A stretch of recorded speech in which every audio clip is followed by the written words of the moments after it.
નમસ્કાર મિત્રો UV visible સ્પેક્ટ્રોસ્કોપીના અગાઉના લેક્ચરમાં આપણે લેમ્બડા મેક્સિમમ ગણવાના દાખલા વિશે વાત કરી હતી. મિત્રો, આપણે જાણીએ છીએ કે આપણા સિલેબસમાં મુખ્યત્વે 3 પ્રણાલી આપવામાં આવે છે. એક ડાઇન પ્રણાલી, બીજી ઇનોન પ્રણાલી અને ત્રીજી બેન્ઝોઇલ ડેરિવેટિવ, જેને એરોમેટિક કાર્બોનિલ પ્રણાલી પણ કહેવામાં આવે છે. મિત્રો, આ પૈકીની ડાઇન પ્રણાલી અંગેના જે ઇમ્પિરિકલ રૂલ્સ હતા એની આપણે ચર્ચા કરી હતી અને ત્યારબાદ થોડાક દાખલા ગણીને એને સમજવા પ્રયત્ન કર્યો હતો. મિત્રો, ઇમ્પિરિકલ રૂલ્સ ફોર ડાઇન જેવી રીતે છે એવી જ રીતે ઇમ્પિરિકલ રૂલ્સ ફોર ઇનોન સિસ્ટમ છે. મિત્રો, મેં અગાઉ પણ વાત કરી હતી કે સૌ પ્રથમ કામ જ્યારે પણ દાખલો લેમ્બડા મેક્સિમમ ગણવાનો આવે ત્યારે પહેલું કામ જે છે એ પ્રણાલી નક્કી કરવાનું છે કે પ્રણાલી એરોમેટિક કાર્બોનિલ છે, એટલે કે એરોમેટિક રિંગ અને કાર્બોનિલ સમૂહ એકાંતરે છે. જો એ હોય તો એરોમેટિક કાર્બોનિલ પ્રણાલીના એટલે કે બેન્ઝોઇલ ડેરિવેટિવના ઇમ્પિરિકલ રૂલ્સનો ઉપયોગ કરીને દાખલા ગણવાના. જો બેન્ઝોઇલ ડેરિવેટિવ ના હોય તો કાર્બોનિલ સમૂહને એકાંતરે દ્વિબંધ છે. જો એવું હોય તો ઇનોન પ્રણાલી છે, તો ઇનોન પ્રણાલીના ઇમ્પિરિકલ રૂલ્સ વાપરીને દાખલા ગણવાના. અને જો એ બંને ગેરહાજર હોય, બેન્ઝોઇલ ડેરિવેટિવ અને ઇનોન પ્રણાલી, તો એવે વખતે બે દ્વિબંધ એકાંતરે છે. જો એવું હોય તો ડાઇન પ્રણાલી છે. તો ડાઇન પ્રણાલીના જે ઇમ્પિરિકલ રૂલ્સ છે એના આધારે દાખલા ગણવાના. અને મિત્રો, જો ત્રણેયમાંથી એકે પ્રણાલી ના હોય તો એવું સંયોજન 200 નેનોમીટરથી નીચે વર્ણપટ દર્શાવશે, એટલે કે lambda maximum is less than 200 nanometre એવું લખી અને આપણે એક લાઇનમાં દાખલાનો જવાબ ગણી લેવાનો. મિત્રો, હવે અહીંયા આજે આપણે ગઈ વખતે ડાઇન પ્રણાલીના દાખલા ગણેલા, આજે આપણે ઇનોન પ્રણાલીના દાખલા ગણીએ. મિત્રો, અહીંયા તમારી સ્ક્રીન ઉપર ઇમ્પિરિકલ રૂલ્સ ફોર ઇનોન આપેલું છે. મિત્રો, ઇનોન એટલે શું? તો કે કાર્બોનિલ સમૂહ સાથે દ્વિબંધ એકાંતરીય, એટલે કાર્બોનિલ સમૂહ પછી સિંગલ બંધ પછી દ્વિબંધ, આવી એક પ્રણાલી અહીંયા આપેલી છે. મિત્રો, એવું જરૂરી નથી કે કાર્બોનિલ સમૂહને દ્વિબંધ એટલેથી જ અટકે. પ્રણાલી હજુ આગળ વધી શકે છે. હજુ સિંગલ બંધ દ્વિબંધ, હજુ પણ આગળ સિંગલ બંધ દ્વિબંધ, એવી રીતના વધારાના એકાંતરીય દ્વિબંધ હોઈ શકે છે.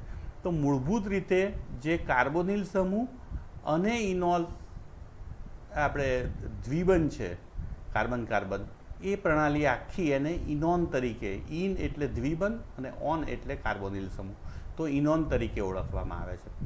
મિત્રો, હવે ડાઇન પ્રણાલીમાં બંને જે દ્વિબંધ છે કાર્બન કાર્બન દ્વિબંધ છે, એટલે સમાન પ્રકારના છે.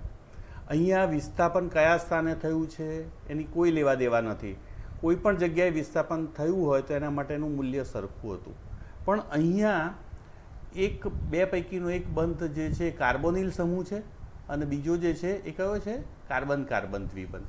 તો કાર્બોનિલ સમૂહના કાર્બનથી પહેલો જ જે દ્વિબંધ શરૂઆત થાય છે પહેલા દ્વિબંધની ઇનોન પ્રણાલીના, એ કાર્બન કાર્બન દ્વિબંધને અનુક્રમે આલ્ફા બીટા, પછી બીજો જો એકાંતરે હોય તો ગેમા ડેલ્ટા, હજુ આગળ હોય તો ડેલ્ટા 1 ડેલ્ટા 2, હજુ આગળ હોય તો ડેલ્ટા 2 ડેલ્ટા 3, એવી રીતે આપણે લઈ શકીએ.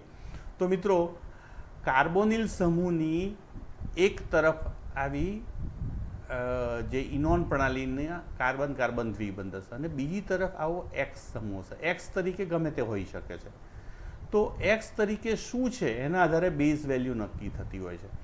તો મિત્રો, બિલકુલ જે ઇનોન પ્રણાલીના ઇમ્પિરિકલ રૂલ્સ જે છે એ દાખલા ગણીએ ત્યારે અગાઉ જે ડાઇન પ્રણાલીના દાખલા ગણેલા એ જ 5, એનું માળખું જે છે એ 5નું જ છે.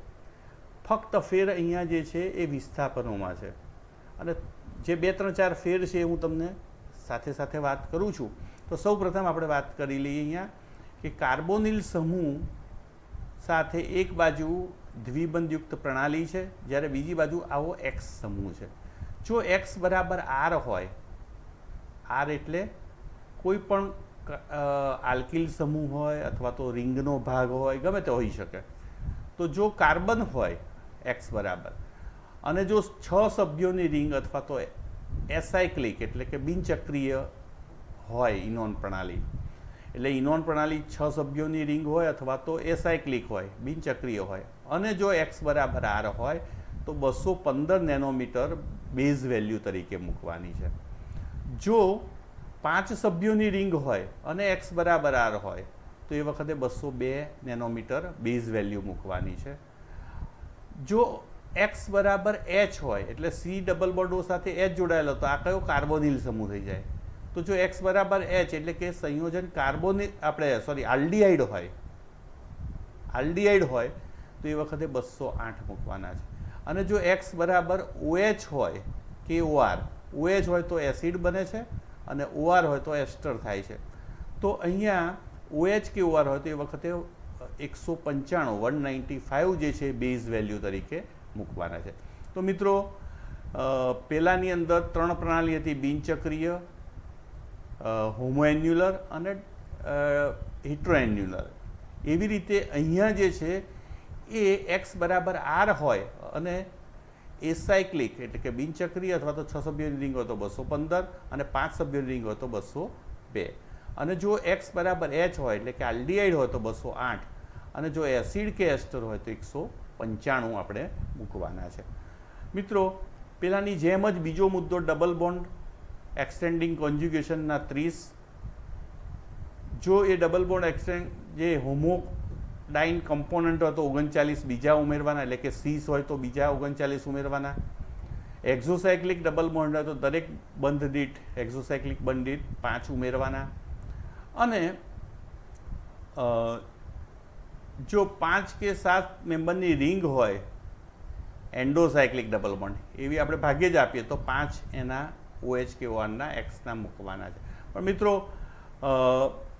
આલ્કાઇલ સબસ્ટિટ્યુશન અથવા તો રિંગ રેસિડ્યુ હોય તો એ આલ્ફા પોઝિશન પર હોય, બીટા પોઝિશન પર હોય, ગેમા કે એનાથી વધુ હોય તો અનુક્રમે 10, 12 ને 18 એમ જુદા જુદા મૂલ્યો થાય. મિત્રો, આનો અર્થ એમ થયો કે કોઈ એક આલ્કિલ સમૂહ અથવા તો રિંગ રેસિડ્યુ આલ્ફા પોઝિશન હોય તો 10નો ઉમેરો કરે છે, એટલે એમણે બીટા પર હોય તો 12નો ઉમેરો કરે છે, ગેમા પર હોય તો 18, ડેલ્ટા પર હોય તો 18, ડેલ્ટા 1, ડેલ્ટા 2 એવી રીતના 18 આપણે મૂકવાના છે. એવી રીતે પોલર ગ્રુપની અંદર પણ ઓએસ સમૂહ આલ્ફા, બીટા, ગેમા એવા જુદા જુદા સ્થાને હોય તો જે ઉમેરાતા જે લેમ્બડાનું મૂલ્ય છે એ જુદું જુદું હોય છે. તો આમ અહીંયા એક વસ્તુ જુદી એ થાય છે ડાઇન પ્રણાલી કરતાં કે ઇનોન પ્રણાલીમાં કાર્બોનિલ સમૂહને કારણે, કાર્બોનિલ સમૂહની જે ઓક્સિજનની વિદ્યુતઋણતા છે એને કારણે આ તમામ કાર્બન જે છે એ સમતુલ્ય રહેતા નથી, જુદા જુદા બને છે.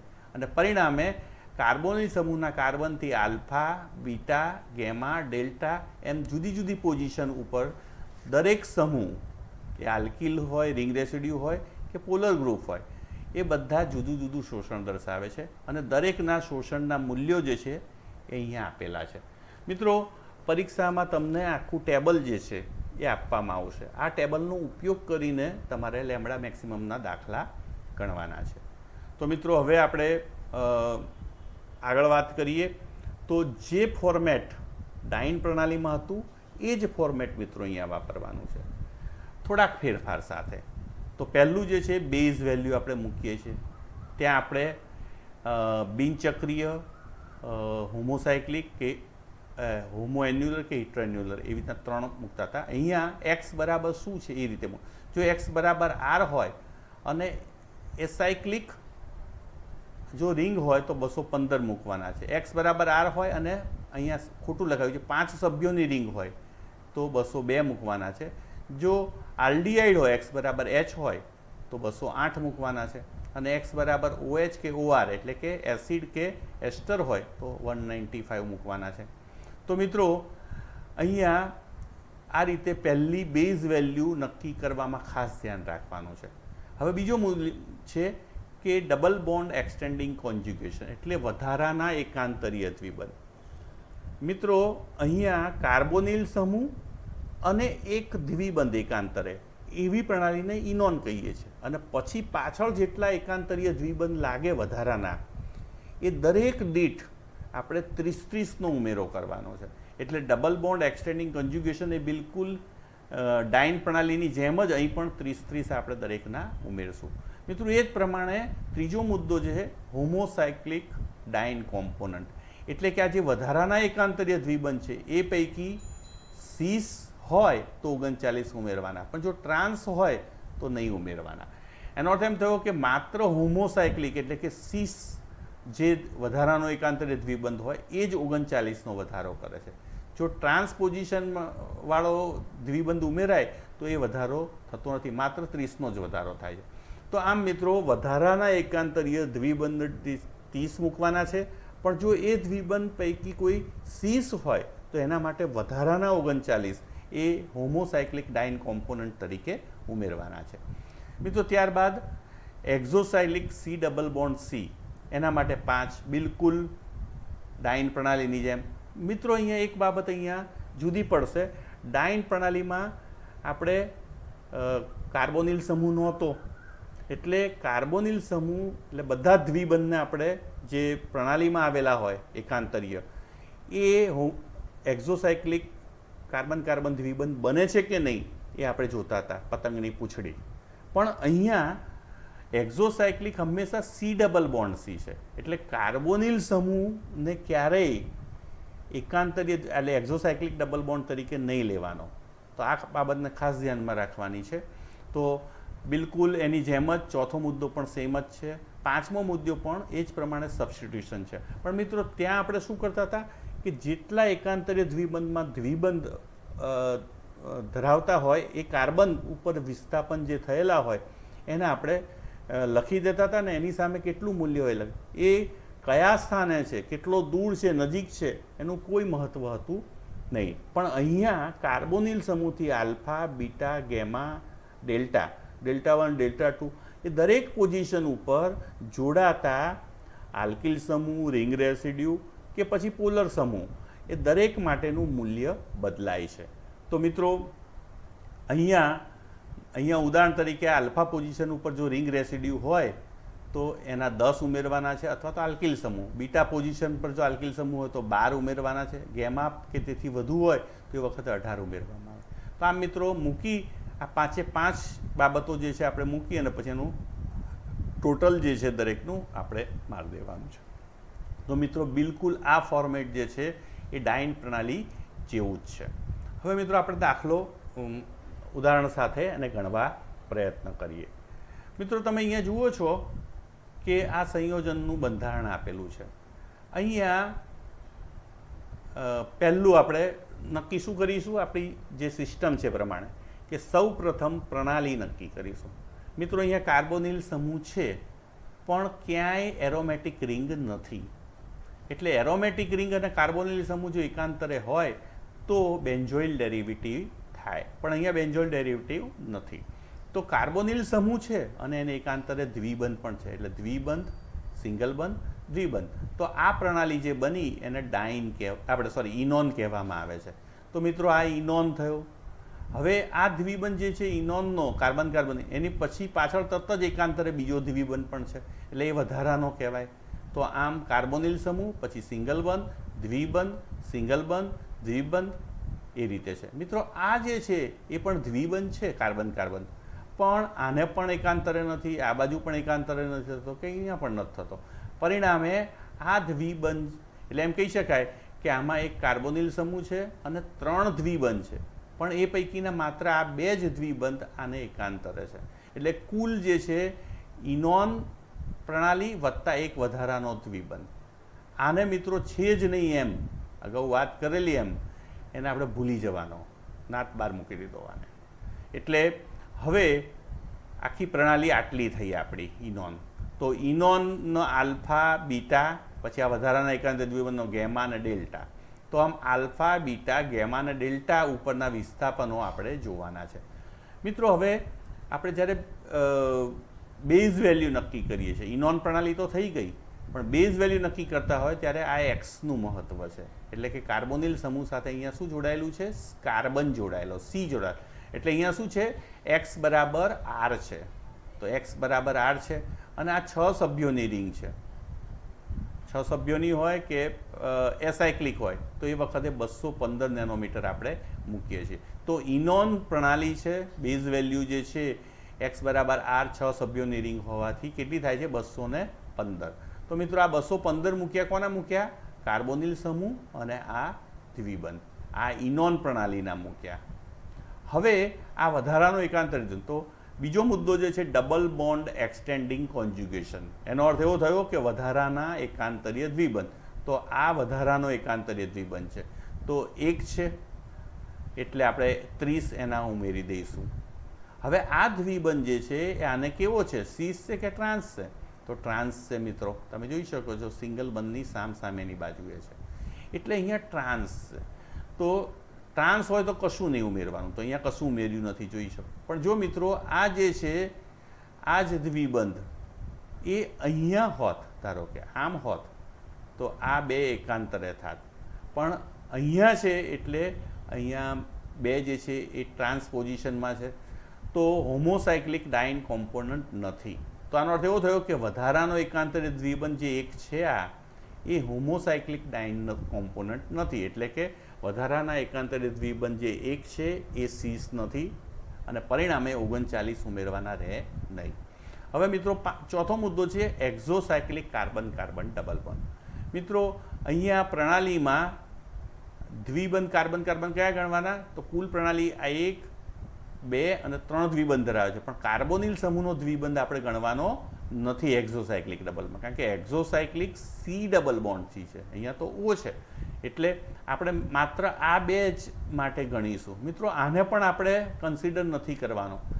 આ જે છે એકાંતરીય પ્રણાલીમાં આવતો નથી, એટલે અહીંયા પણ આને એક્ઝોસાયક્લિક માટે પણ ગણતરીમાં લેવાનો નથી. તો આનો અર્થ એવો થયો કે આલ્ફા, બીટા, ગેમા અને ડેલ્ટા આ 2 જ દ્વિબંધ જે છે એમાંનો આનો આપણે વાત કરીએ તો તમે જોઈ શકો છો કે આ જે છે ચક્ર એનો એક્ઝોસાયક્લિક બને છે. એટલે કે આ પતંગ, મિત્રો આ જે છે એ પતંગ બને છે અને આ એની પૂંછડી. તો અહીંયા જે જોઈન્ટ થાય છે ત્યાં આપણે ચોકડી કરી દીધી. તો એક્ઝોસાયક્લિક ડબલ બોન્ડ 1 છે અને દરેક દીઠ આપણે કેટલા ઉમેરીએ છીએ? 5 ઉમેરીએ છીએ મિત્રો. તો હવે એક્ઝોસાયક્લિક ડબલ બોન્ડ પણ થઈ ગયા. તો 1 થી 4 મુદ્દા આપણે ક્લિયર કરી દીધા. હવે 5મું સબસ્ટિટ્યુશન એટલે કે વિસ્થાપનો. મિત્રો બહુ જ સરળ છે. અહીંયા આલ્ફા, બીટા, ગેમા અને ડેલ્ટા 4નું નામ લખી દેવાનું. આલ્ફા ઉપર શું છે પહેલું? તો કે અહીંયા રિંગ રેસિડ્યુ છે, તો અહીંયા ગ્રીન કલરમાં રાઉન્ડ માર્યો છે. બીટા ઉપર શું છે? તો કે અહીંયા રિંગ રેસિડ્યુ છે, ચક્રનો ભાગ. ગેમા ઉપર શું છે? કંઈ નહીં. ડેલ્ટા ઉપર તો કે આ રિંગ રેસિડ્યુ. તો આલ્ફા ઉપર રિંગ રેસિડ્યુ, બીટા ઉપર રિંગ રેસિડ્યુ અને ડેલ્ટા પર રિંગ રેસિડ્યુ, આ 3 ઉપર જ કન્સિડર. તો મિત્રો કોઈ દિવસ કાર્બોનિલ સમૂહ સાથે શું જોડાયેલું છે એ નક્કી નથી થતું. આના આધારે તો અહીંયા બેઝ વેલ્યુમાં આનું મૂલ્ય આવી ગયું છે. માત્ર આલ્ફા, બીટા, ગેમા, ડેલ્ટા, જો હજુ આગળ હોય તો ડેલ્ટા 1, ડેલ્ટા 2 આ બધાના જ વિસ્થાપનો કન્સિડર કરવાના. તો વિસ્થાપનો કોના કરવાના? ઇનોન પ્રણાલીમાં જે કાર્બન કાર્બન દ્વિબંધ છે એની સાથેના જ વિસ્થાપનો કન્સિડર કરવાના છે. તો મિત્રો અહીંયા આલ્ફા પોઝિશન ઉપર 1 રિંગ રેસિડ્યુ છે, તો 1 રિંગ રેસિડ્યુ હોય તો એના 10 ઉમેરવાના છે એટલે 10 મૂક્યા. બીટા પોઝિશન ઉપર 1 રિંગ રેસિડ્યુ છે, તમે જોઈ શકો છો, એના 12 મૂક્યા એટલે 12. ગેમા પર કંઈ નથી. ડેલ્ટા ઉપર 1 છે એટલે ડેલ્ટાના પણ 18 આપણે મૂકી દીધા. તો 10, 12 ને 18. મિત્રો અહીંયા તમે જોઈ શકો છો કે તમે જુઓ છો આલ્કિલ સમૂહ અથવા તો રિંગ રેસિડ્યુ હોય તો આલ્ફા ઉપર 10, બીટા ઉપર 12 અને ગેમા કે તેથી વધુ હોય. ગેમા કે તેથી વધુ એટલે ગેમા પછી ડેલ્ટા, ડેલ્ટા 1, ડેલ્ટા ગમે તે ઉપર જો આલ્કિલ સમૂહ અથવા તો રિંગ રેસિડ્યુ હોય તો 18 મૂકવાના. તો 10, 12 ને 18 એમ આલ્ફા, બીટા અને ગેમા કે તેથી વધુ માટેના મૂલ્યો છે. તો મિત્રો અહીંયા આનો ઉપયોગ કરી અને આપણે બહુ સરળતાથી આ 10, 12, 12, 18 મૂકી દીધું. તો આમ આનું બધાનું ટોટલ મારીએ તો 290 થાય છે. તો આમ લેમ્બડા મેક્સિમમ કેલ્ક્યુલેટેડ જે આપણે વુડવર્ડ ફિશરના ઇનોન પ્રણાલીના જે ઇમ્પિરિકલ રૂલ્સ છે એના આધારે ગણતરીમાં લીધેલું છે એ 290 આવે છે. મિત્રો હવે આનો અર્થ એવો થયો કે આપણે બહુ જ સરળતાથી આ દાખલા ડાઇન પ્રણાલીના જે છે એ જ પ્રમાણે ગણી શકે છે. માત્ર અહીંયા રૂલ્સ જે છે ઇમ્પિરિકલ્સ એ ઇનોનના વાપરવાના છે અને alpha beta gamma delta position ધ્યાને લેવાની છે. મિત્રો હવે આપણે બીજો દાખલો ગણીએ. હવે તમે જોઈ શકો છો કે આ એક અણુ આપેલો છે. મિત્રો સૌ પ્રથમ આપણું કામ શું? તો કે પ્રણાલી નક્કી કરવી. તો કાર્બોનિલ સમૂહ છે પણ એરોમેટિક રિંગ ક્યાંય નથી. એટલે એરોમેટિક રિંગ હોય ને કાર્બોનિલ સમૂહ હોય તો બેન્ઝોઇલ ડેરિવેટિવ થાય. એટલે અહીંયા બેન્ઝોઇલ ડેરિવેટિવ નથી. પણ કાર્બોનિલ સમૂહને એકાંતરે દ્વિબંધ છે એટલે આ કઈ પ્રણાલી થઈ? ઇનોન પ્રણાલી. તો મિત્રો ઇનોન પ્રણાલી ધરાવે છે. તો અહીંયા તમે જોઈ શકો છો કાર્બોનિલ સમૂહ, પછી સિંગલ બંધ, દ્વિબંધ, હજુ આગળ ચાલે છે સિંગલ બંધ, દ્વિબંધ, પછી સિંગલ, સિંગલ અને દ્વિ. આ બાજુથી કરવા જોઈએ તો સિંગલ, સિંગલ અને દ્વિ. એટલે આ જે દ્વિબંધ જે છે એ દ્વિબંધ છે પણ એકાંતરીય નથી. એટલે આને આપણે ગણવાનો નહીં, આને નાત બહાર મૂકી દેવાનો. આનો અર્થ એમ થયો કે આપણી પ્રણાલીમાં કાર્બોનિલ સમૂહ વત્તા 2 દ્વિબંધ છે એટલે ઇનોન પ્રણાલી આટલી થઈ. એક કાર્બોનિલ સમૂહ વત્તા દ્વિબંધ એટલે ઇનોન અને આ વધારાનો દ્વિબંધ થયો. તો હવે મિત્રો આનો અર્થ એમ થયો કે આપણે દાખલો ગણીએ તો પહેલું અહીંયા 6 સભ્યોની રિંગ છે. અચ્છા, હવે આ બાજુ આલ્ફા બીટા ગેમા અને ડેલ્ટા પણ લખી દીધું અને આ સાઈડ જે છે આપણે એક્સ લખી દીધું. એક્સ એ જુઓ છો તમે રિંગનો ભાગ છે. રિંગમાં શું છે? કાર્બન છે. એટલે આનો અર્થ એમ થયો કે એક્સ બરાબર આર છે. એટલે કે કઈ છે પ્રણાલી? સોરી, આલ્કિલ સમૂહ છે અથવા તો રિંગ રેસિડ્યુ છે. તો એ વખતે 6 સભ્યોની રિંગ છે. તો પેરેન્ટ ઇનોનનું જે બેઝ વેલ્યુ જે છે એ કેટલી થઈ? 215, અગાઉની જેમ જ. તો 215 આપણે મૂકી દીધી મિત્રો. હવે આપણે શું કરીએ છીએ? બીજું વધારાના એકાંતરીય દ્વિબંધ. તો વધારાના એકાંતરીય દ્વિબંધ કેટલા છે? તો કે આ મેઇન ઇનોન પ્રણાલી છે, આ વધારાનો એકાંતરીય દ્વિબંધ થયો, આ નથી એટલે આને ગણવો પડશે. તો વધારાના એકાંતરીય દ્વિબંધ 1, તેના દીઠ 30. એટલે ડબલ બોન્ડ એક્સટેન્ડિંગ કોન્જ્યુગેશનના આપણે 1 હોવાથી 30 મૂક્યા. હવે એ જે છે વધારાનો આ, એ આને કેવો છે? તો કે સીસ છે. જો સીસ હોય તો એને હોમોસાયક્લિક ડાઇન કોમ્પોનન્ટ કહેવાય છે. તો મિત્રો જે વધારાનો એકાંતરીય દ્વિબંધ છે એ સીસ છે એટલે એના 39 આપણે એડ કરીએ છીએ. તો અહીંયા 39 પણ આપણે મૂક્યા. તો 39 શાના મૂક્યા? હોમોસાયક્લિક ડાઇન કોમ્પોનન્ટના. તો એ મૂકી દીધા. હવે આપણે ચોથો મુદ્દો લઈએ છીએ એક્ઝોસાયક્લિક કાર્બન કાર્બન દ્વિબંધ.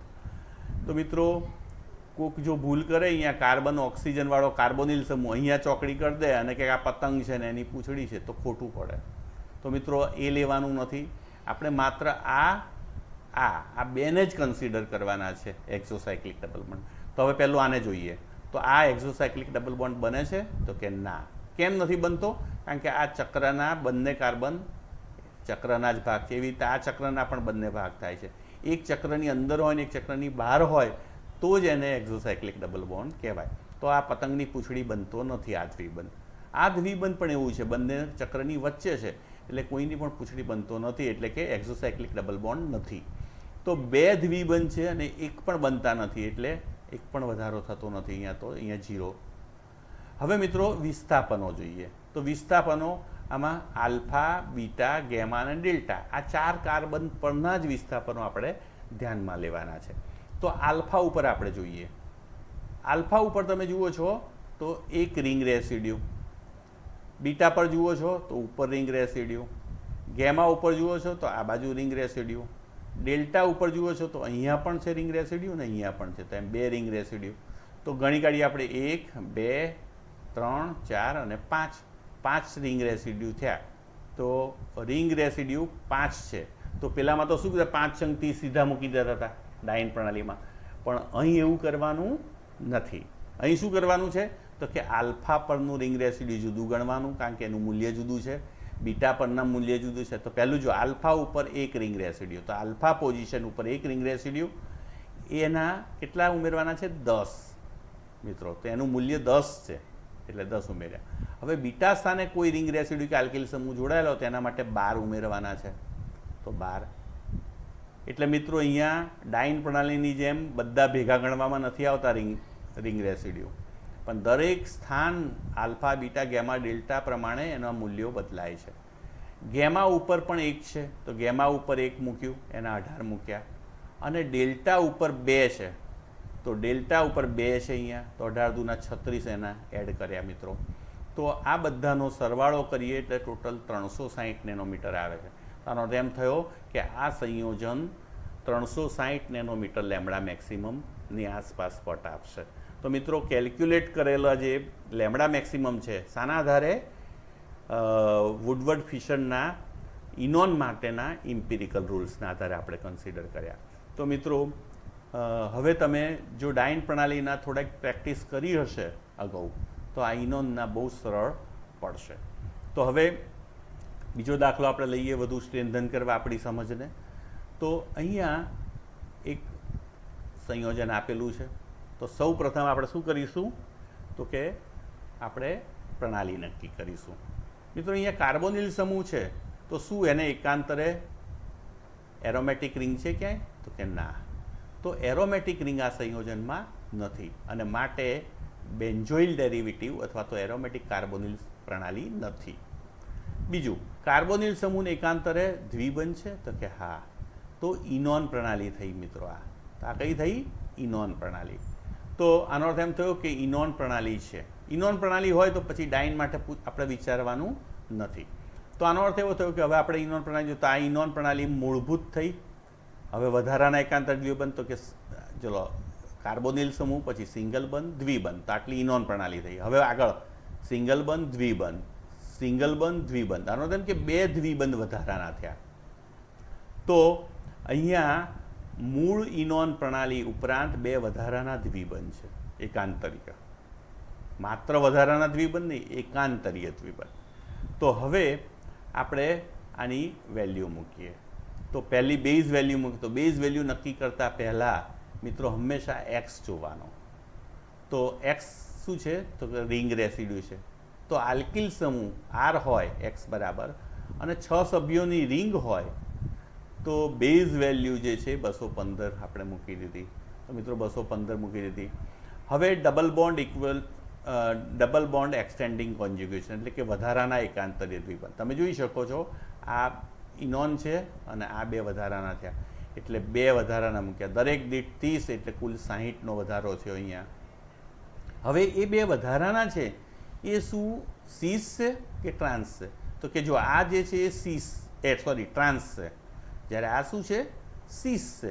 તો 2 દ્વિબંધ પૈકીનો એક જે છે એ ટ્રાન્સ છે ને એક સીસ છે. એટલે કુલ 2 વધારાના એકાંતરિત દ્વિ, એ પૈકીનો એક હોમોસાયક્લિક ડાઇન કોમ્પોનન્ટ છે એટલે એના 39 આપણે મૂકી દીધા. તો 2 વધારાના એકાંતરીય દ્વિબંધ દીઠ 60 મૂક્યા અને એ પૈકીનો જે સીસ હતો જેને આપણે હોમોસાયક્લિક ડાઇન કોમ્પોનન્ટ કહીએ એના 39 મૂક્યા. હવે મિત્રો આપણે ગણીએ છીએ એક્ઝોસાયક્લિક કાર્બન કાર્બન દ્વિબંધ. મિત્રો અહીં કાર્બોનિલ સમૂહને ગણવાનું નથી, નતર તો આ પતંગ થાય ને આ પૂંછડી થઈ જાય, તો આને ગણવાની નથી. તો આપણે આ 1, 2 અને 3 દ્વિબંધ જ એક્ઝોસાયક્લિક બને છે કે નહીં એ ચેક કરવાનું છે. તો પહેલો દ્વિબંધ લઈએ. તો આ દ્વિબંધ જે છે આ બંને રિંગની વચ્ચે છે એટલે કોઈની પણ એક્ઝોસાયક્લિક પોઝિશનમાં નથી અને પરિણામે આ એક્ઝોસાયક્લિક ડબલ બોન્ડ નથી. હવે આની વાત કરીએ તો મિત્રો આ જે છે ચક્ર એની એક્ઝોસાયક્લિક પોઝિશન છે એટલે આ પતંગ અને આની પૂંછડી, એટલે અહીંયા આપણે ચોકડી કરી દીધી. પણ આ જે છે એ ફરી પાછો કોઈનોય બનતો નથી એક્ઝોસાયક્લિક. એટલે 3 દ્વિબંધ છે પૈકીની માત્ર આ એક જ એક્ઝોસાયક્લિક પોઝિશન છે. એટલે એક્ઝોસાયક્લિક કાર્બન કાર્બન ડબલ બોન્ડ જે છે 1 છે એને આપણે 5 મૂકી દીધા. તો આમ 1 થી 4 મુદ્દા પૂરા થયા. હવે 5મો મુદ્દો છે સબસ્ટિટ્યુશન. મિત્રો ફરી પાછું જ્યારે પણ ઇનોન પ્રણાલી હોય ત્યારે આલ્ફા બીટા ગેમા અને ડેલ્ટા 1 ડેલ્ટા 2 અહીં 3 દ્વિબંધ છે એટલે ડેલ્ટા 1 ડેલ્ટા 2. તો આ દરેક સાથે જે જોડાયેલા સમૂહો હોય એ આલ્કિલ સમૂહ હોય કે રિંગ રેસિડ્યુ હોય અથવા તો પોલર સમૂહ હોય તો દરેક માટે ના મૂલ્યો જે છે એ ખાસ ટેબલમાં જોઈને જ પછી એની જે મૂલ્ય જે છે બરોબર મૂકવાનું. તો મિત્રો અહીંયા તમે જોઈ શકો છો કે સૌથી પહેલાં આલ્ફા પોઝિશન ઉપર શું છે, રિંગ રેસિડ્યુ, નહીં કે OCH3. એ તો ઘણા ભૂલ કરે છે કે આ OCH3 ગણી લે આની સાથે. આ OCH3 જે છે એ આની સાથે જોડાયેલો છે, આ કાર્બન સાથે, અને એ કાર્બન જે છે એ આ આલ્ફા પોઝિશનના કાર્બન સાથે. તો આલ્ફા કાર્બન સાથે રિંગ રેસિડ્યુ જોડાયું છે એટલે એના 10 મૂકી દીધા આપણે મૂલ્ય. બીટા પોઝિશન જે છે એમાં પણ OH સમૂહ નથી પણ રિંગ રેસિડ્યુ છે, એના 12 મૂકી દીધા. ગેમા પોઝિશન જે છે એમાં પણ રિંગ રેસિડ્યુ છે, એના 18 મૂક્યા. ડેલ્ટા પોઝિશન જે છે એમાં Cl જોડાયેલો છે, તો ડેલ્ટા પોઝિશન ઉપર Cl છે, તો Clના પણ ટેબલમાં તમે જોશો તો 12 છે. હું તમને તમે જોઈ શકો છો Cl, તો ડેલ્ટા પોઝિશન આલ્ફા બીટા ડેલ્ટામાં કેટલા છે 12, તો Clના તમે જોઈ શકો છો કે 12 છે. તો મિત્રો અહીંયા Clના આપણે જે છે એ 12 મૂકી દીધા. અને ડેલ્ટા 1 પોઝિશનમાં કશું નથી, જ્યારે ડેલ્ટા 2માં ફરી રિંગ રેસિડ્યુ છે, તો રિંગ રેસિડ્યુના આપણે 1 મૂક્યા, તો એના 18.